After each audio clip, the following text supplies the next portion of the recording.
아담, 우리 일대죠. 아담의 10대 손자, 10대 종손이 누구냐니까 어제 말씀드렸던 노아. 자, 아담의 10대 종손이 노아고, 그럼 20대 종손은 누굴까요? 쉽지요? 그래서 많이 이름 외울 필요 없어요. 성격이 몇 사람만 외우면 돼요. 아담, 노아, 그 다음 누구? 아브라함. 지금으로부터 약 4,000년 전이죠. 4,000년 전. 우리나라 옛날에 고조선 시대, 위만 조선 시대. 중요한 건 아니니까. 일단 아브라함, 우리 20대 후손입니다. 갈대아 우르에서 이끌어내시고, 그 다음 이끌어내서 현재 이스라엘 땅으로 갔다. 도대체 갈대아 우르가 그럼 어디냐, 그 말이 어디? 자, 갈대아 우르가 어디냐니까, 아담이 선악을 알게 하는 나무를 먹는 날에는 정령 죽으리라. 하나님 말씀을 불신하고 마귀 거짓말을 믿고 불신하고 불순종했어요. 그리고 에덴 동산은 하나님의 심판을 받아서 바다에 꺼지고 땅 속에 꺼지고 바다가 덮었습니다. 그래, 에덴 동산이 없으니까 둘이 이제 아담과 하와가 둘이 손잡고 죽으라고 도망쳐서 올라간 곳이 어디냐니까, 여기 우르, 갈대아 우르가 여기 영어로 UR 써졌죠. 여기요? 여기가 에덴 동산 페르시아만 아니고 여기 갈대아 우르 영어로. 자, 우르에서 이렇게 이스라엘 땅으로 이사를 갑니다. 자, 볼까요? 저 우르에서 이렇게 가나안 땅, 지금 이스라엘 땅으로 이렇게 이사를 가요. 이렇게 이사를 가요.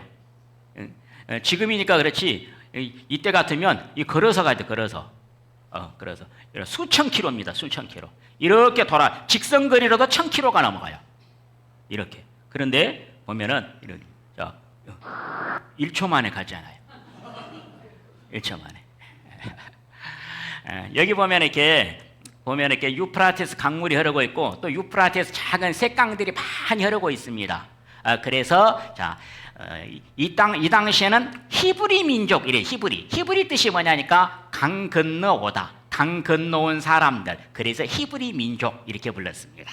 그래서 이렇게 가나안 땅으로 이사를 가서 이스라엘 민족의 시족, 자, 이 20대 손자 종손이 아브라함입니다. 그래서 또 이 땅을 애굽 강에서부터 그 큰 강 유프라테스 강까지 네 자손에게 주노니, 자, 현재 이스라엘 땅이 이렇게 되어 있습니다. 이렇게 작아요. 북쪽의 경계선은 유프라테스 강이고 남쪽은 애굽 시내, 이렇게 밑에 여기에 조그만하게 애굽 시내가 흐르고 있습니다. 이쪽에요. 애굽 시내가.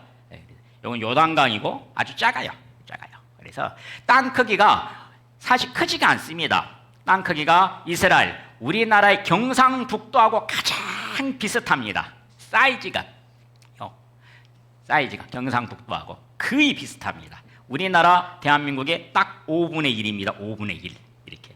누가 그림까지 딱 그려놨어요. 그림까지 5분의 1이다. 이렇게 사이즈가 작습니다. 작아요. 그래서 또 히브리 민족이라고 하기도 하고, 이스라엘이기 때문에 이스라엘 민족이라고 하기도 하고, 이름이 여러 개예요. 여러 개. 그러다 보니까 사람들이 자꾸 혼돈스러워요. 이름이 하도 많아가지고 히브리 민족 했다가 이스라엘 민족 했다가 또 유다 민족 했다가. 그래서 그럼 이스라엘 단어는 언제 나왔냐? 자, 내 이름이 야곱이다마는 내 이름을 다시는 야곱이라 부르지 않겠고 이스라엘이 내 이름이 되리라. 자, 야곱이라는 사람의 이름을 이스라엘로 바꿔줍니다. 자, 이스라엘 역사 아브라함이 시조입니다. 자, 아브라함이 이삭을 낳고 이삭이 누구를 낳아요? 야곱이요. 아들 이삭. 요 야곱이라는 사람 이름을 이스라엘로 바꿔줍니다. 그래서 이스라엘 이름이 나옵니다. 그럼 또 유다 민족은 뭐냐? 요 야곱이 아들을 12명이나 낳아요. 아들 부자. 그 아들 넷째 아들 이름이 유다입니다. 유다. 그래서 유대 민족 이렇게 부릅니다. 그 넷째 아들 이름이. 그러니까 히브리 민족은 아브라함 때 불렀고, 또 이제 이렇게 12명 아들 낳아서 이렇게 그 가나안 땅에서 잘 살다가 기근이 듭니다. 기근이. 그래서 이제 먹을 게 없으니까 식량을 사러 어디로 가냐? 이렇게 저 이집트, 푸른 땅 이집트는 이렇게 나일강에서 강물이 흘러가지고 강물이 넘쳐가지고 산모작이 됩니다. 그래서 식량이 떨어지지 않는 나라, 곡식이 떨어지지 않는 나라, 이때 최고의 풍요로운 나라였죠. 여기 갔는데, 여기 가가지고 돌아와야 되는데 너무 오래 살아요. 430년을 삽니다. 그러자 이제 인구가 늘어나니까 에집트 제국의 황제가 다른 이민족이 침입할 때 요 이스라엘 민족이 힘을 합쳐서 자기 정권을 무너뜨리면 어쩔까 두려워서 노예로 삼아버립니다. 이스라엘 민족 노예로. 노예로. 그때부터 노예 신분이 돼서 430년간 노예 생활을 하는데 이집트 가보셨죠? 스핑크스, 피라미드 그때 다 지은 겁니다. 고통 속에서 430년간 부르짖습니다. 고통 속에서. 그래서 하나님께서 모세라는 사람을 보내서 모세를 통해서 그들을 이끌고 이렇게 나옵니다. 이렇게 나와서 홍해를 건너서 시내산으로 가갖고 이스라엘로 다시 돌아옵니다. 이렇게. 근데 문제는 뭐냐? 하나님께서 제일 싫어하는 죄가 우상을 숭배하는 죄입니다. 우상을 숭배하는 죄. 네, 이들이 이렇게 이쪽에 왼쪽에 있는 것은 에집트의 송아지 신 아피스고 오른쪽에 있는 것은 하토르입니다. 하토르. 송아지 신. 지금도 인도는 송아지를 신으로 섬깁니다. 그래서 인도는 소고기를 먹어요, 안 먹어요? 안 먹어요. 아니 서로를 신으로 섬기는데 신을 갖다 잡아먹으라고. 하나님 그렇게 싫어하는데 우상을 숭배하는 것이 결국은 우상을 신으로 섬기기 때문에 가장 싫어합니다. 하나님 자신이 여러분 하나님 편에서 생각하면 돼요. 내가 우주 만물을 짓고 다스리시는 신, 유일하신 신인데 저런 걸 신으로 섬겨 하나님께 용서받겠냐고. 그래서 이렇게 된 거예요. 자, 노란색 글씨 보면 아무 형상이든지 만들지 말며 그것들에게 절하지 말며 그것들을 섬기지 말라. 나 여호와 너희 하나님은 질투하는 하나님이죠. 나를 미워하는 자의 죄를 갚되 아비로부터 아들에게로 3, 4대까지 이르게 하거니와. 이렇게 우상을 섬기는 집안은 3대, 4대까지 저주가 갑니다. 저주가. 여러분 자 보면은 제주도에 가면요 어떤 사람들이 많냐니까 뭐 마음 아픈 일이지만 정신 지체자들이 아주 많아요. 정신 지체. 제주도에 가면 정신지체 장애자들이 많아요. 왜 똑같은 대한민국에 사는데 왜 제주도만 그렇게 많냐 그 말이라. 왜? 제주도. 대한민국에서 가장 우상을 많이 섬기는 그 지역이 어디예요? 제주도예요. 18,000개 우상을 섬깁니다. 18,000개 우상을. 그래서 이렇게. 요걸 바알신, 요건 남자신이죠. 요건 아스타롯, 여자신입니다. 이렇게 많은 것들 신으로 섬겨요. 돌이나 철이나 나무를 깎아갖고 신으로 섬깁니다.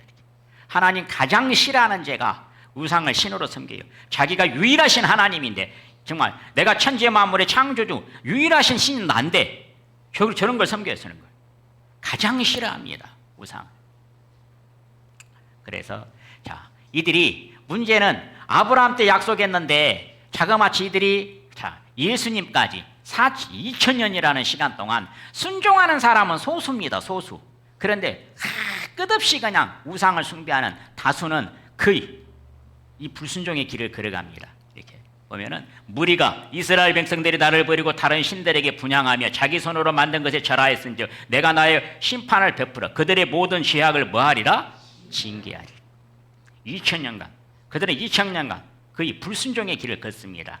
2000년간이라. 성경에 보면요 하나님은 인내심이 크신 분이에요. 그래서 기본 1000년 이상은 기다려줍니다. 우리 사람은요 하루도 못 기다려. 하루도.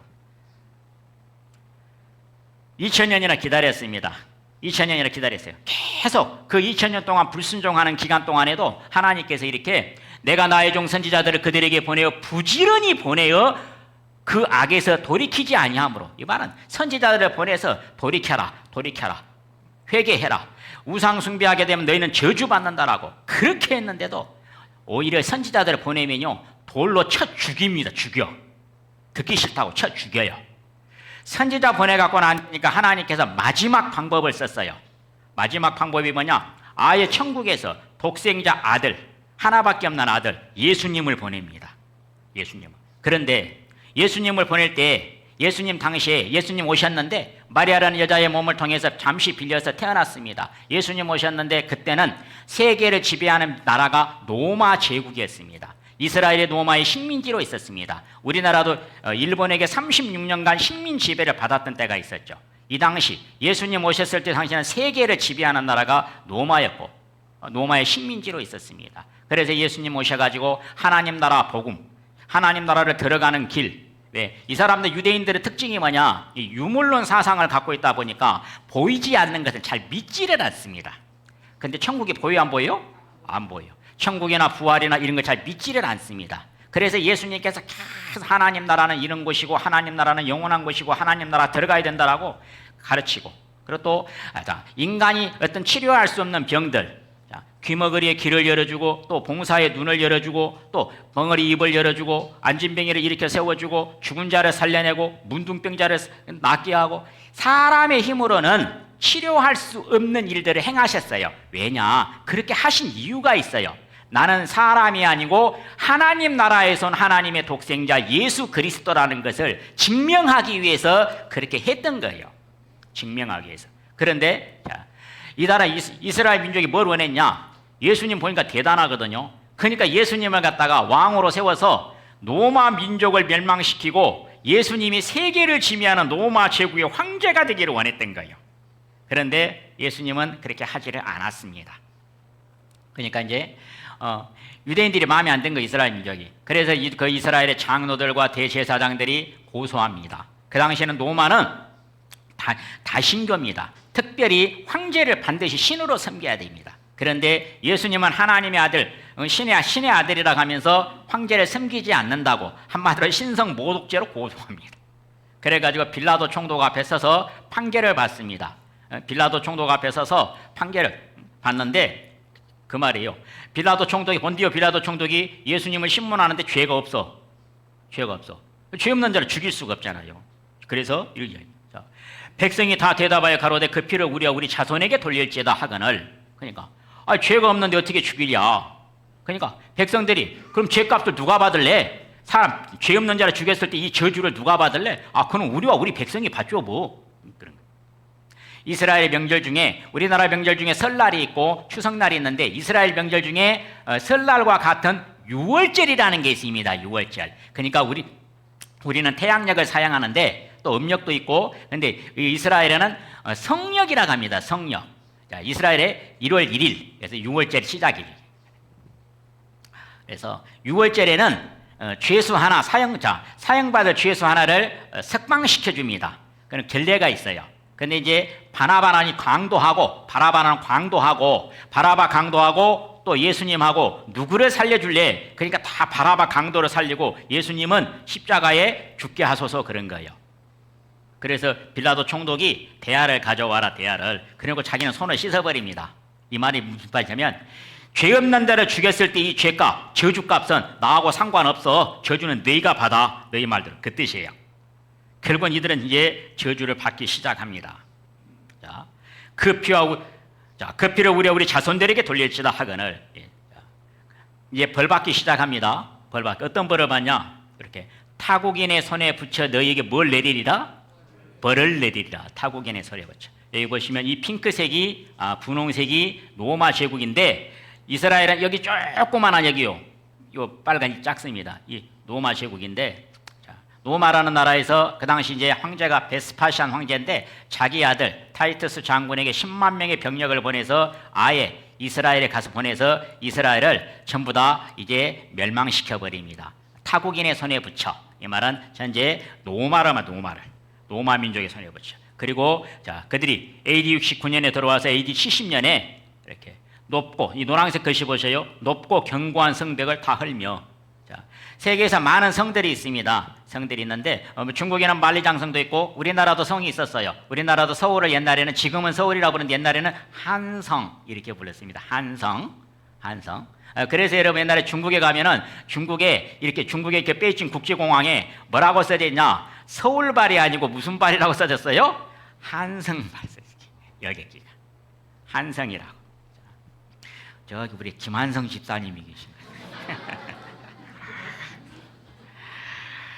나라마다 여러분 그 왕이 사는 그 거기를 도읍을 성으로 쌌습니다. 견고하게. 그리고 나라마다. 근데 이 이스라엘에서 예루살렘 성전이 성이 있었죠. 그런데 가장 견고합니다. 성의 폭이 11m. 아름다워서 미석으로 지어서 아름다움 또. 제가 가서 보니까 돌이 그렇게 아름답더라고요. 그 지역은. 자그마치 공사를 46년간 헤롯 대왕이 46년간 공사를 했습니다. 어마어마한 공사 기간이죠. 그런데 돌 하나도 남기지 않고 저렇게 다 밀어버렸습니다. 로마가 들어와서 여기 있는 이 성전 안에 있는 이 많은 이 황금 기구들이 불타갖고 이렇게 성벽에 들어가니까 그걸 캐내기 위해서 한 개도 없이 다 밀어버렸어요. 그래서 그때 성전이었던 이 돌 하나도 없습니다. 이방인의 뜰만 나오면 다 불태웠습니다. 살아있는 사람을 10만 명을 성 가운데로 모았습니다. 10만 명 모아놓고 어떻게 해버려? 지금 저기 어떻게 되고 있어요? 산채로 불태워버려. 산채로 10만 명을 산채로 불을 태워버려. 살아있는 채로 가운데다 몰아넣어놓고. 또 여기 보시면 이날들은 기록된 모든 것을 이루는 형벌의 날이니라. 그날에는 아이벤 자들과 젖먹이는 자들에게 화가 있으리니 이는 땅에 큰 환난과 이 백성에게 진노가 있겠습니다. 아이벤 자들, 그러니까 임신한 여자들 보면 배가 이렇게 나와 있잖아요. 또 여기 보면 젖먹이는 자들은 이게 이 아기를 갖다가 젖을 먹이고 있잖아요. 갓난이 아이를. 그러니까 배를 갖다가 산채로 배를 갈라고 태아를 다 깨서 죽였어요. 그 어머니가 보는 자리 앞에서. 또 젖먹이는 애를 뺏어갖고 그 보는 자리 앞에 돌에다 다 깨 죽였어요. 얼마나 비참했는지. 그리고 그때 남은 사람들은 다 이제 노예 시장에 저기 로마로 끌고 가고 에집트로 끌고 가고 해서 노예 시장에 다 팔아버렸습니다. 이때부터 이들은 다 노예 생활을 시작했어요. 노예 생활을. AD 70년. 노예 생활을 생각하고 나라는 이미 없어졌습니다. 그리고 그 나라를 지배했던 나라들이 수없이 바뀌었습니다. AD 70년 로마 제국에 멸망당한 뒤로는 이렇게 보면은 동로마, 아랍, 터키, 기독교 십자군, 이집트, 터키, 마지막 1948년 5월 14일 날 독립할 때까지 이들은요 영국의 식민지로 있었습니다. 영국의 식민지로 이렇게 자그마치 1900년의 역사. 그리고 그들은 벌을 언제 가장 많이 받았냐? 2차 세계대전 1939년부터 1945년까지 6년간 독일의 히틀러가 로마 제국을 세우고 싶어서 결국은 이렇게 세계 2차 대전을 일으켰습니다. 제일 먼저 옆에 폴란드부터 공격을 했죠. 폴란드라는 나라의 도시 이름이 아우슈비츠입니다. 아우슈비츠. 그래서 유럽에서 있는 유대인들을 다 잡아다가 기찻길을 이용해서 전부 아우슈비츠 이 도시로 모아서 수용소에다가 이 실제 사진이에요. 이 실제 사진이에요, 여러분. 지금 현재 실제 사진이에요. 지금 실제 사진이에요. 아우슈비츠. 여기다가 다 가뒀습니다. 600만 명을 수용소에다가. 전쟁을 할 때는요, 제일 먼저 기찻길을 만듭니다. 기찻길을. 그래야 병력과 물자를 수송할 수 있기 때문에 기찻길을 만듭니다. 바로 내리자마자 바로 수용소로 들어가 버립니다. 600만 명의 그때 찍었던 사진들입니다. 그때 숨어서 몰래 찍어놨던 사진들이요. 유대인들이 찍었어요. 유대인들이 사진사 몰래 찍었어요. 얼마나 그들의 생활이 비참했던지. 그들이 사용했던 스푼입니다. 스푼. 혹시 지금 이런 스푼 주면 이 스푼 갖고 식사하실 분 계실까요? 아무도 없죠. 대머리가 숱한 머리털을 대신하고 다 머리를 밀었습니다. 그리고 머리카락을 이렇게 소년들도 다 밀어놓고 남자 여자 할 것 없이 다 밀었죠. 그래서 이걸 갖다가 카페트로 쓰기도 하고 여자들 머리카락 밀어가지고 카페트를 짰어요. 카페트. 또 잠수함 방수제로 쓰기도 하고 이 많은 사람들을 다 벗겨놨습니다. 여호와께서 그들의 하체로 드러나게 하시리라. 하체로 내 의복을 벗기고 내 장식품을 빼앗기고. 하체라는 것은 다 남자고 여자고 할 것이 옷을 다 벗겨놨어요. 그때 찍은 사진들을 지금 사진 전시하고 있습니다. 지금 그때 찍었던 사진들을 사진 전시하고 있어요. 얼마나 그들의 생활이 비참했던지. 도망가지 못하게 하려고 신발을 빼앗아서 신발 600만 켤레입니다. 신발. 이스라엘 가면은 그 아드바슴이라는 박물관이 있습니다. 이렇게 꼭 모양이 양파같이 생겼어요. 이렇게 생겨가지고 밖에서 물을 씁니다. 왜? 그 습기 유지를 하려고. 거기 가면은 이렇게 박물관에 많이 있습니다. 그때나 지금이나 여자들은요 명품 백을 좋아하나 봐요. 아우슈비츠 수용소에서 목욕을 시켜준다고 명품 백 자기 이름 다 써놨어요. 지금도 다 그대로 써져 있어요. 목욕 시켜준다고 하니까 그거 다 놔두고 자기 이름 다 써놓고 목욕탕에 들어갔어요. 들어갔는데 따뜻한 물이 나오는 게 아니고 독가스가 나오는 거예요. 치글론비라는 독가스인데 우리나라로 치면 제초제입니다. 제초제. 농약 중에서 제일 독한 게 제초제입니다. 그들은 그렇게 죽어갔어요. 지금도 여러분 독일 거기 아우슈비츠 수용소 가면 벽에 살기장 얼마나 힘들었는가 손톱으로 벽을 긁은 자국들이 있어요. 가스실에서. 또 그들이 이렇게 빼앗았던 이 장식품, 안경들, 어수족들, 그리고 금반지. 내 몸을 벌거벗겨 버려두며 몸을 살아있는 사람을 생체 실험용으로 썼습니다. 우리나라도 여러분 마루타로 일본 사람들이 생체 실험용으로 썼어요. 몇 명이나 생체 실험용으로 썼냐? 유대인 40만 명 실험용으로 살해됐다. 살아있는 사람이 뇌를 쪼개놨습니다. 40만 명이라 살아있는 사람에게 많은 균을 갖다가 균을 넣어본 거예요. 사람이 이 균을 넣었을 때 어떻게 반응하는지 40만 명을. 의학 실험용으로 여러분 쥐라든지 동물을 사용하지 살아있는 사람을 사용하지는 거의 않습니다. 40만 명이나 이렇게 실험용으로 산 사람을 갖다 실험용으로 썼다니까. 또, 자, 그들의 시체는 거리 가운데 분토같이 되었으나 이 똥분자입니다. 한마디로. 그때 이제 러시아 이제 전쟁이 이제 독일이 불리하고 이제 도망을 갑니다. 도망가면서 요 시신을 갖다가 다 소각시키든지 땅에 묻어야 되는데 미처 처리를 못한 거예요. 그냥 그대로 그냥 놔두고 가버린 거예요. 그대로. 자, 영화의 한 장면이지만.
자, 노란색 글씨만 좀 같이 읽겠습니다. 이 노란색. 자, 시작. 내게 범한 죄를 누이치리니 곧 내가 그들을 만민 중에서 돌아오게 하리라. 돌아오게. 범한 죄를. 여러분 아우슈비츠 수용소에서 살아남은 사람들이 아주 눈물에 회개합니다. 눈물로. 자기들 조상들이 지은 이 불순종, 우상을 숭배하는 불순종, 자기 정말 민족들이 지은 자기 민족이 지은 그 불순종 눈물로 회개합니다. 눈물로. 하자. 자기들이 이렇게 되고 한마디로 불순종해서 우상을 숭배한 죄로 인해서 이렇게 됐다는 것을 그들은 눈물로 하나님께 회개합니다. 진실로 회개합니다. 자, 하나님께서 그 회개의 소리를 들으셨습니다. 그리고 하나님께서 그들을 만민 중에서 전 세계에서 돌아오게 하겠다. 돌아오게 하겠다. 다 돌아오게 하겠다. 하나님께서 약속하셨어요. 그들이 그렇게 회개하자 약속하셨어요. 그들을 다 돌아오게 하겠다. 하나님께서 그들이 불순종해서 전 세계로 하나님께서 흩으셨습니다. 하나님께서 흩었어요. 근데 이제 반대로 회개하니까 돌아오겠다. 돌아오면 복을 주는데 흩어진 사람은 돌아오게 하고 황무지 땅은 기름진 땅으로 옥토로 하나님께서 복을 내리시고 약한 나라는 강한 나라로 성경에 세 가지 복을 약속합니다. 세 가지 복을. 전 세계에서 돌아오게 하고 그 다음 옥토로 바꿔줘. 세 가지를. 자, 우리나라도 해방연도하고 똑같습니다. 1948년 8월 15일 날 우리는 해방했습니다. 그런데 이스라엘 똑같은 년 1948년 5월 14일 날 오후 2시에 벵구리온 초대 수상이 이렇게 발표합니다. 독립을 합니다.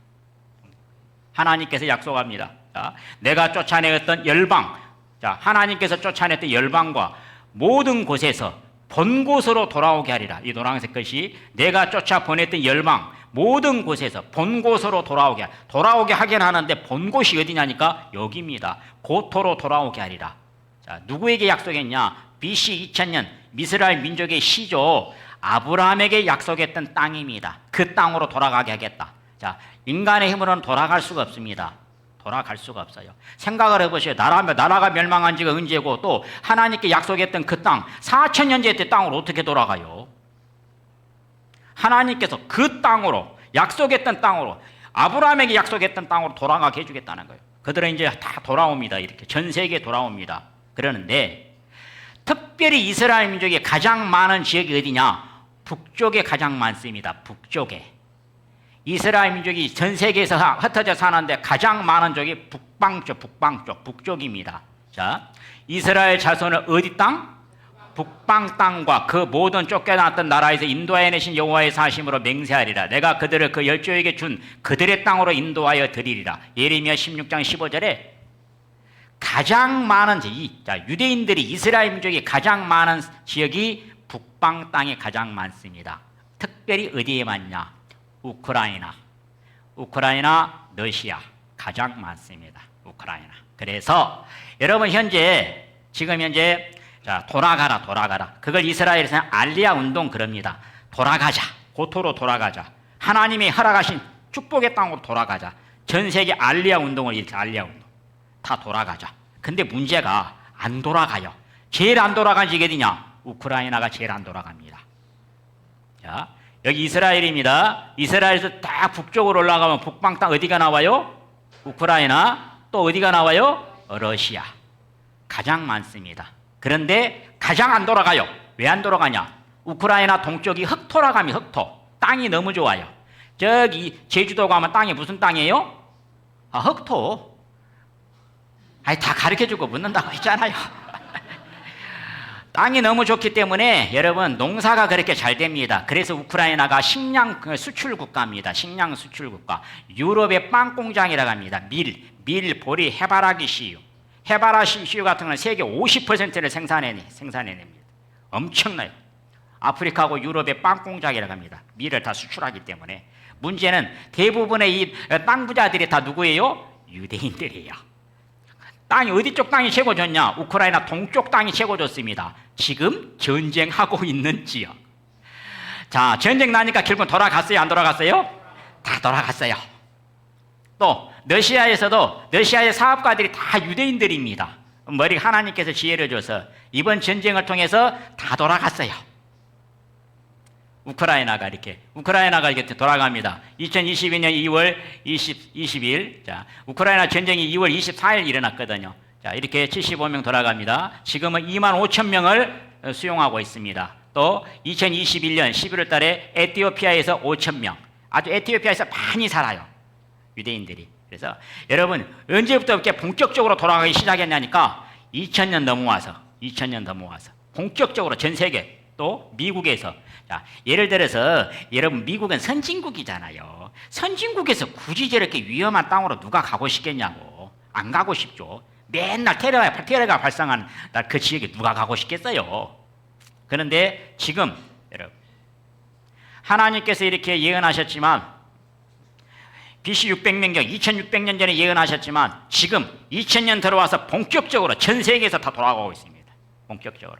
이렇게 2021년 미국에서 4,000명 돌아가고 프랑스에서 160. 지금 본격적으로 돌아가고 또 노란색 글씨 보면 그 황무한 땅이 장차 기경이 될지라. 땅을 개척해서 기름진 땅으로 바꾼다 이 뜻이죠. 황무한 땅이 장차 기경이 될지라. 에덴 동산같이 되었고 이 노란색 글씨 에덴 동산같이 회복되리라. 그들이 돌아가서 보니까 1948년 5월 14일 독립에서 가서 보니까 왼쪽에 땅 딱 요렇게 생겼어요. 요렇게. 돌아가서 보니까 딱 요렇게 생겼어. 이 왼쪽에 이 땅이 지금 어떻게 됐어요? 오른쪽 요렇게 바뀌었어요. 하나님께서 기적으로 역사해 주지 않으면 불가능한 거예요. 우리나라도 정말 여러분 극빈국가였습니다. 극빈국가. 대한민국도 1970년대까지만 해도 극빈국가였어요. 그때 평균 수명이 몇 세였냐? 42세. 여기 42세 넘으신 분들은 그때 태어났으면 다 죽었습니다. 굶주려서. 대한민국 수명이 42세였다니까. 이렇게 됐어요. 에덴 동산같이 하나님께서 이 기적의 역사를 이루어 주셨습니다.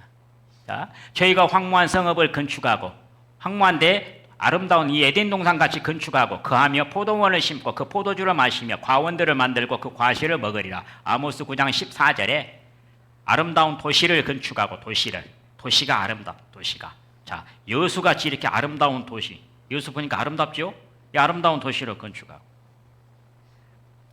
옛날에는 초가집에 시골 땅에 초가집 옛날에는.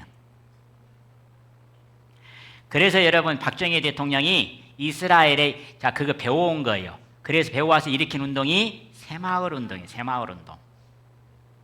도시를. 자, 우리가 이스라엘에 이렇게 비행기를 타고 가면은요, 어디에 내리냐니까 텔아비브. 요 텔아비브. 여기 텔아비브 빨간색 보이시죠?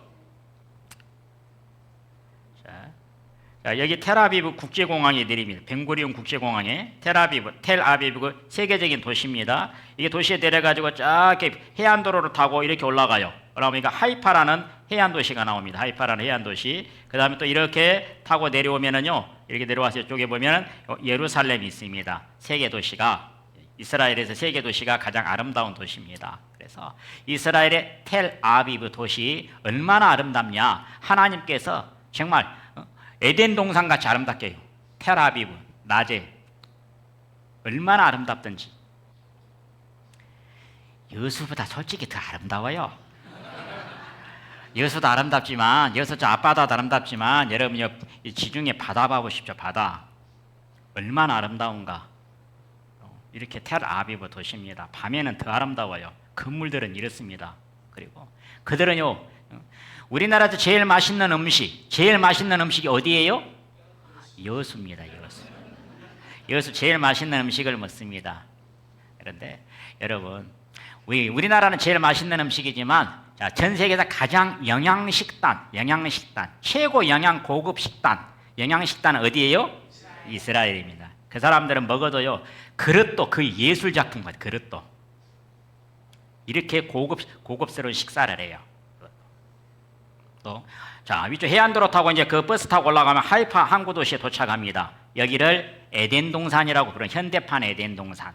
성경에 에덴 동산 같이 회복시켜 준다 그랬죠. 지금 여기를 현대판 에덴 동산이다 이렇게 부릅니다. 실제 에덴 동산 같이 이렇게 아름다워요. 자, 밤에도 보면은 하이파 항구 도시. 하이파 항구 도시. 또 자, 돌아서 내려오면 이제 평화의 도시 예루살렘.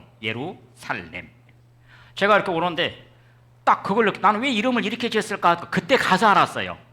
평화가 가득 밀려오더라고요. 근데 현실은 하루도 안 빠지고 테러가 발생할 정도로 위험한 지역입니다. 근데 평화가 충만해요. 평화가 얼마나 도시가 아름답든지. 일단은 돌 색깔이 아름다우니까 도시 자체가 아름다운 거예요. 그냥 돌 색깔 자체가 아름다우니까 건물 자체가 아름다운 거예요. 건물 자체가. 가서 보면 건물 자체가 이 돌 색깔이. 그래서 테러와 전쟁을 안고 사는 도시이지만 평화의 도시 예루살렘. 얼마나 평화로운지. 또 그 다음에 밀과 보리의 소산지여 포도와 무화과와 석류와 감람들의 나무와 꿀의 소산지라. 꿀은 한봉이나 양봉이 아닙니다. 이 감람나무는 올리브나무를 감람나무라고 합니다. 감람나무, 올리브나무를 한마디로 밀입니다. 최고의 품질 밀. 우리나라도 여러분 뭐 김포 금쌀 막 그러기잖아요. 그런 것처럼 세계 최고의 여러분 품질이 이 이스라엘산 밀입니다. 밀. 또 뭐 석류, 또 이스라엘 자몽. 꿀이 뭐냐니까 대추 야자나무 열매를 꿀이라고 합니다. 제가 이렇게 버스 안에서 타고 가는데 이게 언제나 끝나지? 얼마나 길든지 끝날 생각을 안 하는 거예요. 도대체 끝이 어디야? 가도 끝이 안 나오는 거예요. 국가에서 이렇게 국가 기관 산업을 해가지고 이렇게 대추야자 한 10년쯤 되면 열매를 맺힙니다. 이렇게. 그래서 아주 달아서 이걸 꿀로 번역을 해서 꿀로. 또 자, 이스라엘은 여러분이 지중해에서 이렇게 지중해 바람 때문에 바닷바람 때문에 염도가 아주 높습니다. 염도가. 그래서 고민을 한 거예요. 염도 때문에 염도에 가장 잘 자라는 과일이 어떤 과일이 있을까? 염도에 가장 강한 과일이 어떤 과일일까요? 오렌지 맞습니다. 오렌지입니다. 오렌지. 그래서 이스라엘 오렌지는 유럽으로 수출되는데 유럽에 지금 생산되는 과일보다 가격이 3배나 비쌉니다. 또 이스라엘은요, 우리나라 같이 습도가 없어요. 햇빛이 깨끗하고 건조합니다. 그러다 보니까 모기가 있어요, 없어요? 모기가 없어요. 파리도 없어요. 그래서 자, 과일이 남으면 어떻게 해요? 말려요. 깨끗하게 말라요. 우리나라에서는요, 말리기 힘듭니다. 왜냐? 말려만 놓으면 파리가 와서 다 달라붙어가지고. 이스라엘에서 한마디로 김밥 천국이 아니고 과일 천국입니다. 이제 과일 천국이에요. 여러분, 세상에서 하나님께서 만드신 것이 많은데 가장 맛있는 게 뭐예요? 과일이에요. 과일. 그래서 하나님께서 에덴 동산을 만들어 놓고 우리에게 먹을 걸 뭘 하라겠냐? 이게 땅에서 나는 열매, 우리가 딸기, 수박, 참외, 토마토, 요걸 야채라고 합니다. 야채. 그 다음에 나무에서 나는 거, 뭐 단감, 저 순천 단감, 미인 단감, 순천 단감, 순천 대봉, 이런 거, 사과나무 배, 이건 다 나무에서 나는 것을 과일이라고 합니다. 하나님께서 허락하신 게, 하나님 만드신 것 중에 최고 맛있는 게, 맛과 향기가 가장 많은 게 과일이에요. 과일이에요. 그래서 이렇게 이스라엘 한마디로 과일 나라입니다. 과일 나라. 과일 천국입니다. 과일 좋아하시는 분들은 한번 여행해 보시기 바랍니다. 그 작은 자가 천을 이루겠고 그 약한 자가 강대국입니다. 강국을 이룰 것이라. 내가 때가 되면 나 여호와가 어떻게 이루어요? 속히 이루리라. 여러분, 강대국이 아무나 되는 게 아니에요. 강대국이 하루아침에 강대국이 됩니까? 남들이 인정을 해줘야지. 강대국이 되려면 두 가지가 갖춰져 있어야 돼요. 첫째, 제일 중요한 게 뭐냐? 군사력이 있어요. 군사력이 갖춰져 있어야 되고, 두 번째 경제력. 군사력이 갖춰주려면 결국은 돈이 있어야 되잖아요. 그래서 경제력이 없이는 군사력은 갖춰줄 수가 없는 거예요. 그래서 이스라엘은 하나님께서 때가 되면 내가 강대국으로 속히 이루어요. 속히. 1948년에 독립했을 때는요, 정말 거지나라 먹을 게 없어갖고, 지금은요 세계 강대국입니다. 자, 볼까요? 이스라엘에 드론이 우크라이나 전쟁 판도를 바꾸고 있다. 드론이 지금 현재 우크라이나 러시아 전쟁하면서 미래 전쟁은 드론 전쟁이고 미사일 전쟁이라는 것을 알게 된 거예요. 그런데 드론이 전 세계 이 드론에서 지금 현재 가장 드론에서 우리가 미국, 중국, 생산량은 중국이 1위고 그 다음에 기술력은 이스라엘이 1위고, 세계 3대 드론 강국이 세계 나라인데 기술력에서 1위가 어디예요? 이스라엘입니다. 드론. 그 다음에 이번에 이제 우크라이나 전쟁하면서 이렇게 이 러시아의 많은 그 탱크들을 다 박살을 누가 냈냐? 대전차 미사일이. 미국에서 보내준 제블린, 스팅어 미사일들이, 이 대전차 미사일들이 이 러시아 탱크들 다 박살을 냈습니다. 그런데 이게, 이런 대전차 미사일, 최신형 스파이크 미사일 발사하는 영웅, 이스라엘 영웅. 이스라엘의 대전차 미사일이요, 최고의 기술력을 갖고 있는 나라가 또 이스라엘입니다. 이런 거예요. 얼마나 성능이 좋으냐니까, 이렇게, 이게 바위 뒤나 산 뒤에 숨어 있는 적까지도 공격을 할 수가 있습니다. 우리나라도 연평도에 지금 스파이크 미사일 배치가 됐어요. 연평도에. 그때 북한에서 이렇게 쏴가지고, 북한에서 쐈잖아요. 북한에서 막 해안포 쏴버리고 그래가지고 급히 수입을 한 거예요. 한 대 2,500만 원씩 합니다. 그래서 연평도에 지금 이렇게 배치되어 있습니다. 그 다음에 또 드론 전쟁이라, 드론 전쟁. 현재 이스라엘의 헤르메스 450, 지금은 900, 신형은 900인데 드론입니다. 드론 전쟁이 왜 지금 드론이 이렇게 전쟁이 됐냐니까, 우리가 이제 많이 막 미사일도 쏘고 전투기도 날아가고 그러는데 이 드론이 낮게 날을 수가 있어요. 낮게 제공비행을 할 수가 있습니다. 물론 높이도 날 수 있지만 제공비행을 할 수가 있어요. 제공비행을 낮게 날아서 가기 때문에 적의 레이더에 잘 안 잡힙니다. 우리가 이제 전쟁을 하게 되면 지상전에서는 가장 중요한 게 전차, 소위 탱크라고 그래요. 탱크라고. 여러분, 탱크라는 것은 없어요. 탱크로 독일에서 전차를 생산할 때 그 생산했던 그 하는 코드 이름이 탱크였어요. 그런데 그냥 통용으로 다 세계에서 쓰고 있는 거예요. 전차, 전쟁할 때 쓰는 자동차란 뜻이에요. 전차. 현재 이제 전차들도 보면은 이제 미국의 이제 아브라함스 전차라든지 아브라함스 전차가 있고, 또 우리가 보면은 독일의 갑자기 생각이 안 나네. 독일의 전차도 있고, 그렇죠. 근데 현재 이스라엘의 이 메르카바 전차, 메르카바 4입니다. 4. 지금 5까지 지금 생산 준비 중인데, 전차가 얼마나 뛰어나냐니까, 지금 우리가 쓰는 전차가 아니에요. 거의 첨단 무기입니다. 전차가. 여러분, 아예 뭐 포를 장착하고 이런 게 아니에요. 전차 안에 앉아가고 그 노트북 앞에 앉아서 쏩니다. 자동으로 다 장착하고, 양쪽에 네 군데 적외선 카메라가 장착되고, 야간에도 전쟁이 가능합니다. 야간에도 그들이 보고 컴퓨터 앞에 앉아가지고 다 쏩니다. 다 보면서 앉아가지고, 그 정도로. 심지어는 박격포까지 이미 다 장착이 되어 있습니다. 그러니까 우리가 포가 많아요. 포라는 것은 이렇게 날아가면 곡사포, 이렇게 나가면 직사포, 또 수직으로 날아가는 박격포. 박격포라는 것은 적이 저 건물 뒤에 숨어 있거나 또 산 뒤에 숨어 있으면 우리가 찾아낼 수가 없잖아요. 근데 예를 들어 드론이 딱 찾아줘요. 드론이 이렇게 찾아주면 바로 박격포 쏴서 수직으로 날아가서 떨어집니다.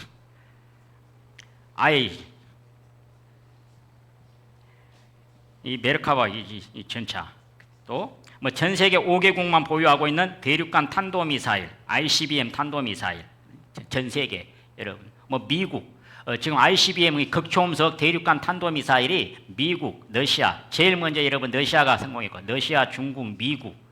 근데 유럽에서는요 대륙간 탄도미사일이 딱 한 나라 있어요. 딱 한 나라. 유럽 중동에서 어디 있어요? 이스라엘밖에 없어요. 그래서요 핵미사일 강대국 이스라엘 이렇게 나오죠. 이스라엘 핵미사일 강대국. 자, 넘어가겠습니다. 그냥 이스라엘의 군사 초강대국 한 가지 이유, 핵무장 잠수함이 있습니다. 이스라엘의 잠수함인데요, 이 안에 들어있는 미사일이 핵미사일입니다. 핵미사일을 가지고 다니는데 탄도미사일이 아니고 순항미사일입니다. 자, 미사일이 날아가는 방향에 따라서 이렇게 포물선을 그리고 날아가면 탄도미사일 이렇게. 그 다음에 순항미사일은 제공비행에서 이렇게 착착 낮게 날아가죠. 그래서 이 탄도미사일은 큽니다. 그러나 순항미사일은 작습니다. 더 무서운 게 순항미사일입니다. 순항미사일. 미국에서 전쟁 딱 시작하면 토마호크 미사일을 그냥 딱 발사하면서 시작합니다. 전쟁 시작하면. 그게 토마호크 순항미사일. 핵미사일인데 잠수함에 이 순항미사일을 다 장착해서 다닙니다. 이렇게. 전 세계 활동 지역이 나와야죠. 이렇게. 어디서 출발하냐? 이 지중해를 시작해가지고 남아프리카로 돌아와서 이렇게 와가지고 이렇게 와서 현재 대한민국 황해, 서해까지 이렇게 와서 또 다시 이렇게 돌아가고. 이스라엘.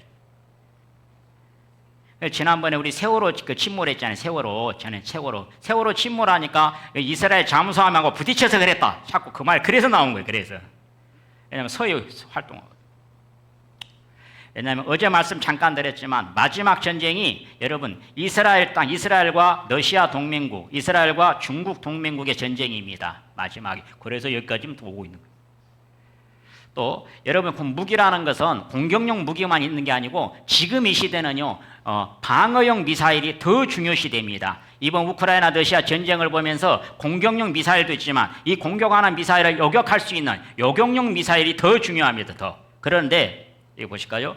자, 전 세계 보면은 분당 1200개 표적을 추적할 수 있고 15초에서 25초 요격 아이언돔이라는 게 뭐냐니까 아이언은 강철, 철이라는 뜻이고 돔은 지붕이라는 뜻입니다. 지붕, 강철 지붕. 이 말은 요격 시스템을 이렇게 만들어놨다 이 뜻이에요. 보면 이렇게 이스라엘을 지키는 아이언돔 요격률이 무려 90%나 됩니다. 이 뜻이에요. 이렇게 예를 들어 장거리 미사일을 쏘면 이쪽에서도 장거리 미사일 요격용 미사일을 쏘고 중거리 쏘면 중거리 쏘고 또 단거리 쏘면 단거리 쏘고 또 아이언돔은요 이렇게 낮게 날아온 거 로켓포 하마스에서 수천 발씩 쏘아버리잖아요. 단거리 완벽하게 한마디로 이스라엘 나라 자체를 전체를 지킬 수 있는 이스라엘 땅이 작으니까 완벽하게 방어 시스템을 갖추고 있는 나라가 전 세계에서 딱 어디밖에 없어요? 이스라엘 한 나라밖에 없어요. 한 나라. 유일하게 한 나라밖에 없어요. 전 세계에서. 그래서 우리나라도 지금 현재 우리나라도 한국형 아이언돔을 개발에 들어갔습니다. 자, 누가 와서 도와주고 있어요 지금? 이스라엘에서 도와주고 있어요. 언제 완공되느냐? 2030년. 그때까지 북한이 공격을 안 해야 될 텐데. 자, 여러분 우크라이나 아이언돔 공개 요청 로켓포도 쫓아가서 격추 성공률 90%입니다. 지금 우크라이나에서 간절히 마지막 날 제가 설명을 자세하게 드리겠습니다. 세계 3차 대전, 이스라엘과 러시아 동맹국의 전쟁, 이스라엘과 중국 동맹국의 전쟁, 전쟁 장소, 전쟁 결과, 또 전쟁하는 목적, 왜 전쟁을 하는지 자세하게 말씀을 드리고 중요한 것은 이스라엘에 왜 이렇게 첨단 무기들을 하나님께서 다 만들도록 지혜를 주셨냐니까 마지막 인류 역사 마지막 전쟁이 다 어디서 일어나요? 이스라엘 땅에서 끝나요. 인류 역사 마지막에 다 이스라엘 땅에서 끝납니다. 그래서 하나님께서 이렇게 다 지혜를 주신 거예요. 이 전쟁 때문에. 자, 또 이스라엘 군사력. 두 번째 경제력입니다. 그때 내가 보고 희색을 바라며 내 마음이 놀라고 또 화창하리니 이는 바다의 풍부가 내게로 돌아오며 열방의 재물이 내게로 옴이라. 이사야 60장 5절인데 바다의 풍부를 하나님께서 주고 열방의 재물을 너에게 재물이라는 것은 쉽게 말하면 돈이에요. 열방은 전 세계고 전 세계 돈을 다 유대인들에게로 이스라엘 민족에 돌아가게 해주겠다는 거예요. 바다의 풍부를 오랫동안 바다의 풍부의 해석을 못했습니다. 바다의 풍부, 바다의 풍부. 그러니까 이 무슨 바다 물고기인가? 이 물고기를 많이 뭐 먹게 하는가? 해석을 못했다가 이제 지금은 해석이 가능합니다. 지금은. 자, 보면은 이 노란색 글씨 바다에 풍부한 것, 모래에 감춘 뭐예요? 보배를 흡수하리로다. 이건 뽑아 올린다는 뜻이죠. 바다 속에서 흡수, 뽑아 올린다는 거, 뽑아 올려. 이게 뭘 뽑아 올리냐? 그 발이 무엇에 잠길지로다? 기름. 석유입니다. 석유. 그래서 이스라엘이 이제 1948년 5월 14일 날 독립해서 하나님께서 많은 복을 내려주셨어요. 이스라엘한테 뭐 없는 게 없어요. 딱 유일하게 한 가지만 없었어요. 유일하게 한 가지. 석유만 없었어요. 석유만. 그러니까 애를 먹었어요. 석유를 비싼 가격에 사와야 되니까. 비싼 가격에. 아주 애를 먹었어요. 석유를. 왜냐? 또 이스라엘과 원수 국가들 아랍연맹 22개 아랍 국가들에게서 또 석유가 많이 나는 거예요. 그러니까 이스라엘도 잘 팔아요? 안 팔아요? 안 팔아주는 거예요. 엄청난 비싼 가격을 갖고 들어왔어요. 그래서 이스라엘이 굉장히 애를 먹었습니다. 애를 먹. 왜? 다 있는데 딱 유일하게 에너지 석유만 안 나는 거예요. 석유만. 성경에 신명기 33장인 모세가 12지파를 모아놓고 축복기도를 했어요. 그러니까 BC 1500년경에 축복기도 했으니까 지금 현재 3500년이 지났습니다. 3500년 동안 발견이 안 돼가지고 이스라엘 사람들은 자기 조상들을 굉장히 공경합니다. 그런데 모세만 공경을 못 받았어요. 왜? 모세가 반드시 예언했는데 석유가 안 나와본 거예요. 3500년 동안. 그러다 지금 제일 누구를 공경해요? 모세를 공경해요. 석유가 나왔거든요. 요 할아버지가 할아버지는 아닙니다. 토비아 루스킨이라는 대학생이었어요. 대학생. 러시아에서 태어난 유대인인데 러시아에서 대학을 다니다 요 성경 신명기 33장을 보고 분명히 내 조국에도 땅 석유가 나오는데 그래가지고 이제 대학을 나와서 정유회사를 들어갑니다. 정유회사를 들어가서 거기서 근무하면서 석유에 대해서 많이 공부해요. 그래가지고 이제 공부하고 이제 호주에서 이제 그 회사에 하다가 이제 이스라엘로 가서 내가 반드시 신명기 33장의 그 내용을 따라서 찾아내겠다고 이 할아버지가 갑니다. 자기 모든 걸 투자해서 찾아냅니다. 이스라엘의 중부 지역의 크파라사바라는 이 유전 지역을 드디어 찾아냅니다. 언제 찾아냈어요? BC 1500년에 3500년 만에 찾은 거예요. 3500년 만에. 여러분 갑자기 2000년 넘어와서 싹 발견돼버려. 동시에 발견돼버려. 2000년 넘어와서 3500년간 안 밝혀지다가 그래가지고 북쪽에 골란고원 거대한 유전지대가 발견됐습니다. 아까 그 지역 크파라샤바 또 남부의 거대한 유전지대 쉐펠라 지역에서 이스라엘 땅 북쪽 북부하고 중부하고 남부하고 세 개 그러다 보니까 이제 또 바다에서 몽땅 발견되거든요. 지금 현재 그림은 4개인데요. 4개입니다. 5개입니다. 5개. 셰일가스가. 전 세계에서 지금 현재 매장량 세계 1위입니다. 우리나라도 지금 현재 가서 같이 개발하고 있습니다. 우리나라 두산그룹이 지금 현재 가서 같이 개발하고 있습니다. 우리나라 대기업들이 다 들어가 있습니다. 지금 대기업들이. 그들이 미국에 유대인들의 기업이 있습니다. 유대인들의 기업. 유대인들은 다 가족들이 경영해요. 가족들이. 유대인들이. 미국에 있는 유대인 기업들입니다. 유대인 기업들. 조금만 알겠지요. 뭐 다는 몰라도 제일 쉬운 것부터 한번 찾아볼까요? 여기 베스킨라빈 아이스크림은 알겠네요. 맥도날드 햄버거는 아시겠네. 햄버거요. 맥도날드 햄버거. 코카콜라도 아시고 던킨도너츠 커피요. 도너츠도 알고. 뭐 보면은 뭐 영화사 20세기 폭스사도 있고 구글도 있고 미국 내에서 이 유대인 기업들입니다. 그다음 전 세계 유대인 기업들입니다. 전 세계 유대인 기업들입니다. 여러분 전 세계 유대인 기업들 자그마치 전 세계의 경제력 전 세계의 부를 유대인들이 70%를 차지하고 있습니다. 여러분 1%만 차지해도 부자입니다. 1%만 차지해도. 근데 자그마치 몇 프로예요? 70%입니다. 전 세계 유대인 70%. 세계 4대 석유회사, 세계 5대 곡물회사. 대표적인 회사가 카길사입니다. 곡물회사. 대한민국 전라북도 정읍에 들어왔습니다. 카길 지사가 전 세계 에너지, 식량 그들이 다 장하고 있습니다. 이번에 우크라이나 이렇게 전쟁 나면서 그들은 천문학적인 돈을 벌었습니다. 왜냐? 미국이란 나라는요. 자, 미국에서 무기를 지원할 때 다 어떻게 지원하냐? 미국의 돈으로 무기를 사가지고 지원을 해요. 근데 그 방산업체들이 다 회사가 누구 거예요? 다 유대인 거예요. 그러니까 전쟁을 하기만 하면 그들은 어마어마한 돈을 법니다. 또 전쟁을 하려면 석유가 있어야 됩니다. 석유가. 에너지가 있어야 뭐 탱커가 가든지 말든지 전투기가 떠든지 말든지 하죠. 세계 4대 정유회사가 유대인 겁니다.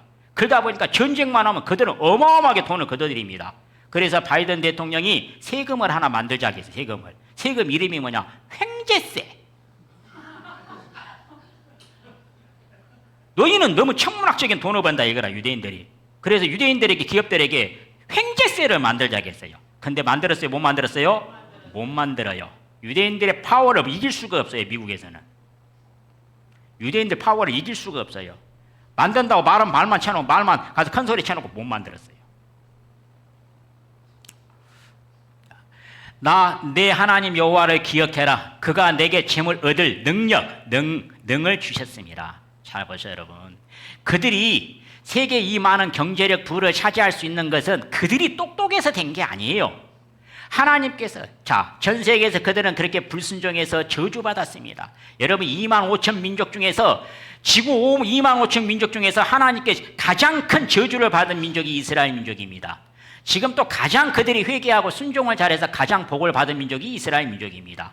한마디로 복과 저주를 주관하신 분이 하나님이라는 사실을 이스라엘 역사를 보고 믿으라는 거예요. 현존하고 있으니까. 조그마한 아주 중동의 조그마한 땅에다가 나라를 세우고 사는 작은 종족이 하나 있어요.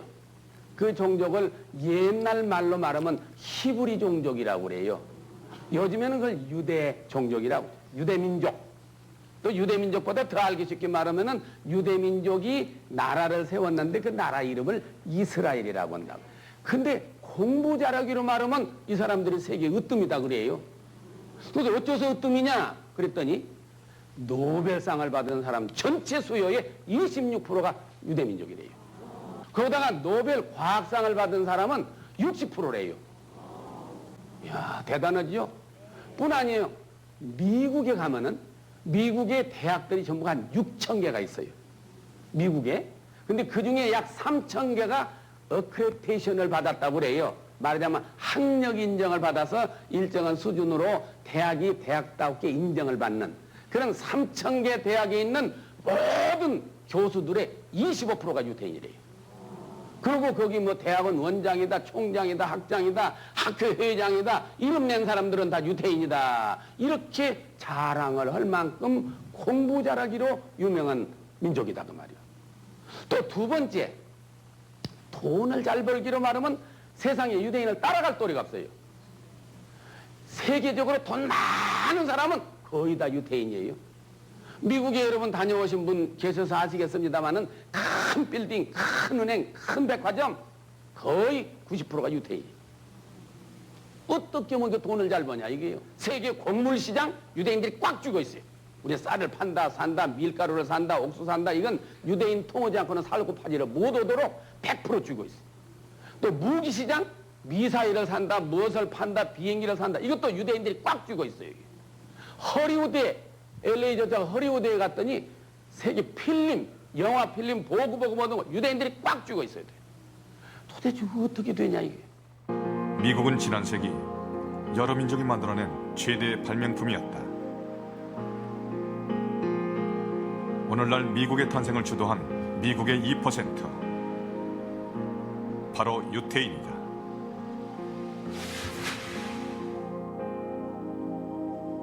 자, 여기까지만 보겠습니다. 전 세계 여러분 대기업들이라든지 전 세계 여러분 미국에 보면 보잉사가 있고 비행기 회사입니다. 유대인 회사입니다. 유대인 회사. 하여튼 뭐 또 자동차라든지 자동차 산업이나 뭐 군수 산업이나 또 뭐 항공기 산업이나 전 세계 곡물 산업이나 뭐 70%가 다 유대인 회사들입니다. 그들이 그래 전 세계 경제력의 70%를 다 차지하고 있습니다. 이스라엘 민족을 통해서 자 우리 본문이었죠. 아까 읽었죠. 나 여호와가 말하노라 너희는 나의 증인 나의 종으로 택함을 입었나니 이는 너희로 나를 알고 뭐하라고요? 믿으라. 이스라엘은 현존하는 역사, 지금 현재 살아있는 역사입니다. 그래서 불순종에서 가장 저주를 받았고 또 순종에서 가장 복을 받은 민족입니다. 여러분, 이스라엘 민족을 통해서 또 뭘 배워야 되느냐? 사람은 죽으면 반드시 하나님의 심판대 앞에 섭니다. 보면은 한 번 죽는 것은 사람에게 정하신 것이요 그 후에는 무엇이 있으리니? 심판이 있으리니. 판결을 받습니다. 하나님은 재판장이심이라 하나님 앞에 서서 판결을 받는데 딱 두 가지 판결밖에 없습니다. 영원한 천국과 영원한 지옥. 두 가지 판결밖에 없습니다. 가장 복 받은 사람, 가장 복 있는 사람이 누구냐? 죽어서 영원한 천국에 들어가는 사람이 가장 복 있는 사람입니다. 또 반대로 죽어서 지옥에 떨어지는 사람, 지옥에서 영원히 벌을 받는 사람이 가장 저주받은 사람입니다. 제가 말하는 게 아니고 성경에 하나님께서 이미 그렇게 선포하셔요. 성경에.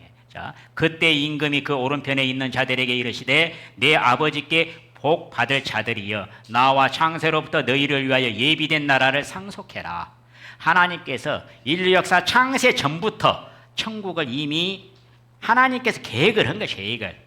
역사의 주인은 하나님이시기 때문에 창세 후에 세운 게 아니고 창세 전부터 이 지구 천지 만물을 짓기도 전부터 역사 시작하기 전부터 역사의 기간을 정해놓고 또 정말 그 천국에서 영원히 살 백성들을 모집하면 그 숫자 이방인의 충만한 숫자가 다 차면 역사를 끝내버리겠다는 거예요. 하나님께서 천국에 들어갈 수 있는 사람, 오늘 떠나더라도 이 세상을 떠나더라도 천국에 들어갈 수 있는 그 믿음이 그 마음에서 이루어진 사람이 가장 복 있는 사람입니다. 자, 이렇게 우리가 천국에 가면 그래서 하나님께서 여러분 사람이 이 세상에 살아갈 때 가장 첫 번째 필요한 게 뭐예요? 집이에요. 집. 두 번째 뭐가 있어야 돼요? 먹을 거. 과일, 먹을 거.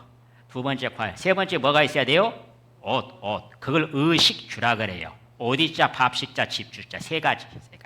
이 세상에서는 그것 때문에 그것을 얻기 위해서 피땀 흘려 노력해야 됩니다. 그러나 하나님께서 예비하고 기다리시겠다는 거예요. 집과 먹을 것과 옷도 이런 옷이 아니고 빛나고 찬란한 옷. 고운 마포 옷, 세마포라고 하죠. 빛나고 찬란한 옷. 어떻게 생각하면 되냐? 자, 이 세상에 살 때 제일 아름다운 옷은 딱 결혼식 할 때 신부 옷이 가장 아름답습니다. 그런데 30분밖에 못 입어서 탈이죠.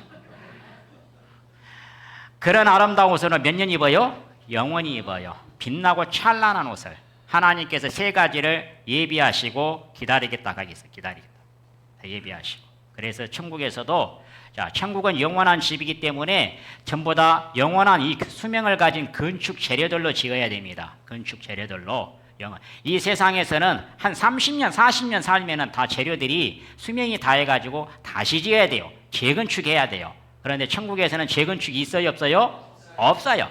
영원한 집이기 때문에. 그래서 천국에 가면은 아마 근데 문제는 뭐냐? 집들이 사이즈가 다 같아요, 달라요? 다 똑같다고 생각하시면 큰 착각입니다. 큰 착각이에요. 자, 세상에 나가니까 집이 다 똑같던가요? 아주 작은 집도 있고 큰 집도 있고 천국에서.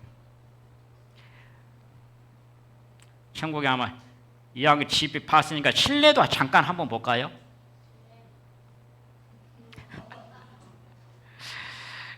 아마 이렇게 아름답지 않을까 싶습니다. 그래서 또 두 번째, 또 왼편에 있는 자들 이르시되 저주를 받은 자들아 나를 떠나 마귀와 그 사자들을 위하여 예비된 영원하고 영원한 불에 들어가라. 여러분, 지옥이라는 것은 여러분 무슨 사우나가 아닙니다. 영원히 불타는 곳입니다. 영원히 불타는 곳. 이렇게 천사가 심판을 받고 던져버립니다. 마지막 날에는 육체까지 다 부활시켜서 이렇게 영혼과 육체까지 다 하나님 지옥에 던져버리겠다 했어요. 천국도 영원히 사는 집이지만 지옥도 영원히 벌받는 곳입니다. 그래서 이 집회를 하는 것은 여러분 지옥에 떨어지지 말라고. 지옥에. 자, 한번 천국 백성이 되면 영원히 천국에서 삽니다. 영원히 삽니다.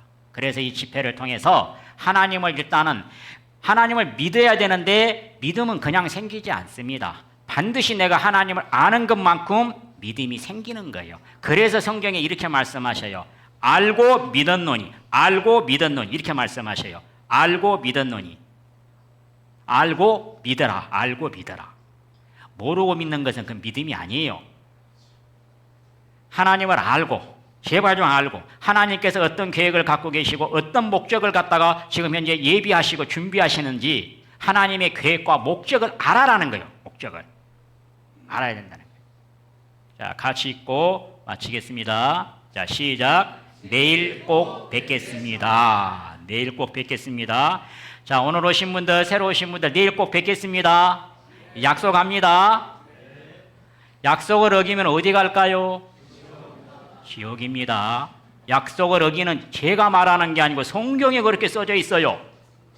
약속을 어기는 자는 사형에 해당한다라고, 지옥에 떨어진다라고 써져 있어요. 꼭 내일 약속 지키셔야 됩니다. 네, 기도하겠습니다. 우리를 사랑하시는 아버지 하나님, 정말 우리 모든 인생들이 하나님을 알고 믿음을 얻을 수 있도록 이스라엘 민족을 선택해 주셨습니다. 이스라엘 민족이 불신하고 불순종할 때 하나님께 정말 큰 벌을 받고 저주를 받았습니다. 그들이 회개하고 돌아와서 하나님의 말씀을 믿고 하나님의 말씀대로 순종하는 삶을 살 때 세상에 정말 그 경제적인 부와 하나님께서 군사력의 부를 허락해 주셨습니다. 이 세상 강대국으로 복을 내려주셨습니다. 아버지 하나님, 정말 이스라엘 역사를 통해서 복과 저주를 주관하신 분이 하나님이라는 사실을 깨달았습니다. 또 하나님께서 우리에게 가장 큰 복은 천국에서 영원히 사는 것이라고 말씀하십니다. 가장 큰 저주는 지옥에서 영원히 벌받는 것이라고 말씀하십니다. 말씀 듣는 모든 사람들이 이 말씀을 듣고 하나님을 알고 천국 백성이 될 수 있도록 끝까지 말씀을 듣는 자들이 되기를 간절히 빌고 소망합니다. 말씀을 듣지 못하도록 마귀가 방해합니다. 마귀의 방해를 이기고 이 자리에 나와서 말씀을 듣고 또 하나님을 알고 믿어서 마침내는 하나님을 아버지라 부를 수 있는 가장 복된 자들이 되기를 간절히 빌고 소망합니다. 내일 다시 만나기를 약속하면서 우리를 지극히 사랑하시는 예수님의 이름으로 기도합니다. 아멘.